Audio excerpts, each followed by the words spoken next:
प्रहलाद जोशी कुछ कह रहे हैं, एक बार जरा उनको सुन लेते हैं। प्रधानमंत्री जी उपस्थित थे और प्रधानमंत्री जी का मार्गदर्शन भी मिला।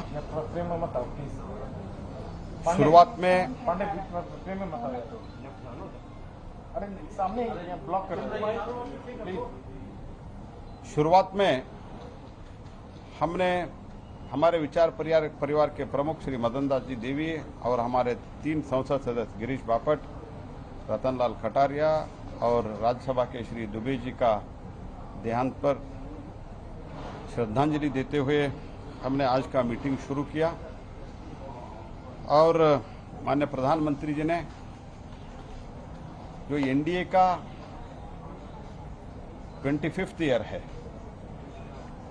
ये 25th ईयर के बारे में माननीय प्रधानमंत्री जी ने जिक्र किया और उन्होंने कहा ये एनडीए अटल जी और आडवाणी जी का विरासत है। इसको इस 25th ईयर को हमको सेलिब्रेट करना है और सेलिब्रेट करते हुए मुलाकात करना, बैठना, आइडियाज एक्सचेंज करना, ये सब के लिए माननीय प्रधानमंत्री जी ने कॉल किया है।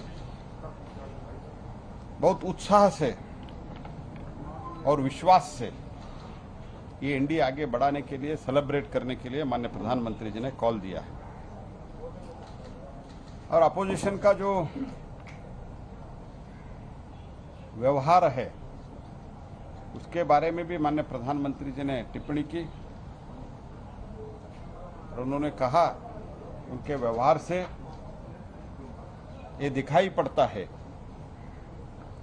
कि वो परमानेंटली आने वाला कई वर्षों तक अपोजिशन में रहने का डिसाइड किया है। तो इसीलिए दुनिया भी सोचते हैं ये सेकेंड टर्म का लास्ट साल है, तो भी दुनिया भी सोचते हैं और लोग भी, भारत के लोग भी सोचते हैं कि ये शुरुआत है। तो इसीलिए दुनिया भी सरकार के साथ, इस नेतृत्व के साथ आगे भी व्यवहार इन्हीं के लोगों के साथ करना है, ये भी दुनिया सोच रही। इसीलिए बहुत महत्वपूर्ण एग्रीमेंट और महत्वपूर्ण बातचीत और विश्व स्तर में भारत का मान्यता बहुत ज्यादा हो रहा है। ये हमको भारत के लिए बहुत प्रशंसनीय बात है कि द वर्ल्ड इज ट्रस्टिंग अस। दुनिया हमारे ऊपर ट्रस्ट कर रहे हैं, देश के लोग ट्रस्ट कर रहे हैं।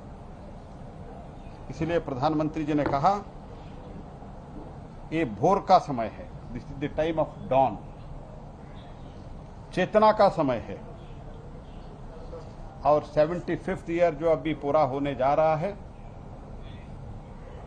इसमें देश बदल चुका है। और जब हम सत्ता संभाले थे 2014 में, इकोनॉमी में हम 10वीं नंबर पे थे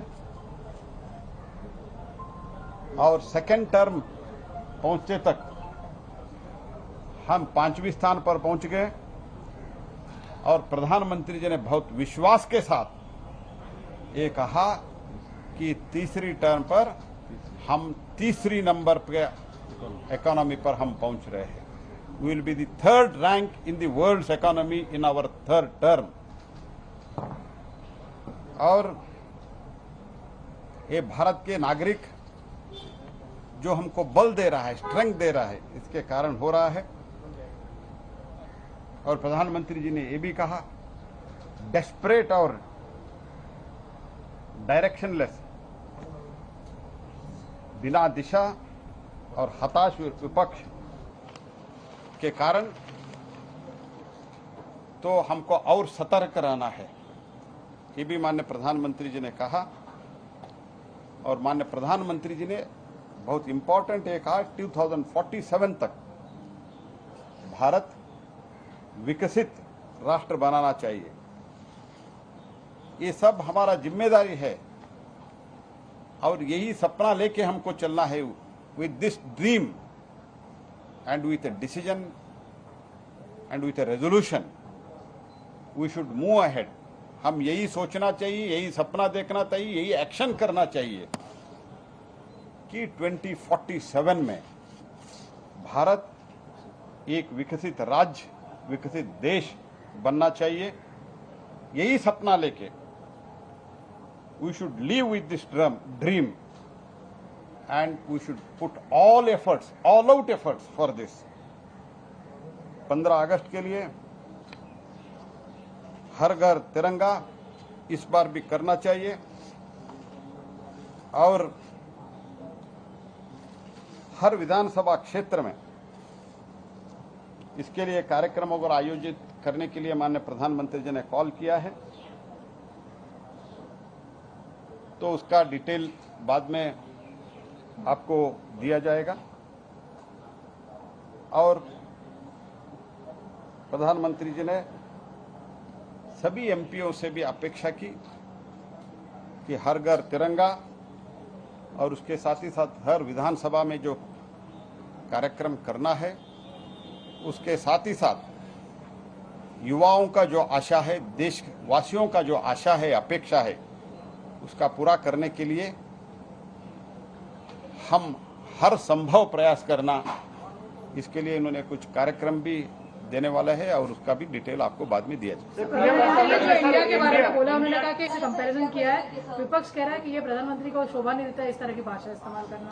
इंडिया को लेकर जो प्रधानमंत्री ने क्या कहा फिर इंडिया कहा सर इंडिया तो इंडिया के लेके उन्होंने जो कहा है उसमें तो इन लोगों ने अभी इंडिया उनको याद प्रधानमंत्री ने जो कहा है उसमें यही है कि तो उन्होंने ईस्ट इंडिया और कई इसमें कहा है, बाद में डिटेल आपको दिया sir opposition no confidence motion ला रहा है, ऑपोजिशन नो कॉन्फिडेंस मोशन लाने जा रहा है, नो कॉन्फिडेंस मोशन लाने की बात कर रहा है। नो कॉन्फिडेंस मोशन लाने जा रहा है सर हिंदी में जब भी नो कॉन्फिडेंस मोशन लाया जाएगा, इनका तो एक पहले तो हमको जानकारी नहीं है, मैं इसके लिए रिएक्शन नहीं देना चाहता हूं, लेकिन मैं यही कहना चाहता हूं कि फर्स्ट टर्म के लास्ट में जो फर्स्ट टर्म का जो हमारा शायद 2018-19 में तो उन्होंने नो कॉन्फिडेंस लाया था।